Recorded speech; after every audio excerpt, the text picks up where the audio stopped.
My wife received an email asking her to help our pastor. The email said he was in a meeting and didn't want to take the time, but he needed her to go and buy some gift cards that he had planned to give to the staff.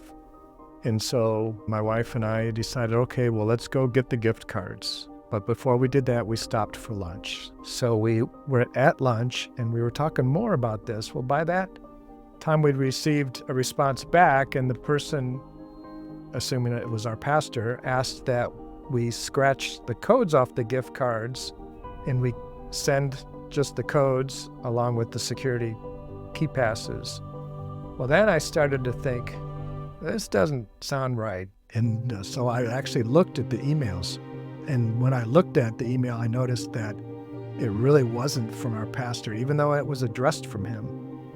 And that's when I encouraged her to call the pastor and find out directly from him if he had sent the email, even though he had asked not to be disturbed. And sure enough, he had not sent the email. It wasn't from him. It was a fraudster. If we hadn't gone to lunch, we would have gone to buy the gift cards and we would have sent them in. And it surprised me because I have a background in cybersecurity. I had actually worked on a research project with Homeland Security looking at food safety security. And the reason why I think I didn't immediately detect it was because it was to my wife and she was interpreting it for me.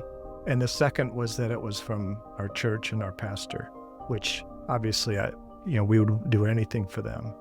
But we came so close.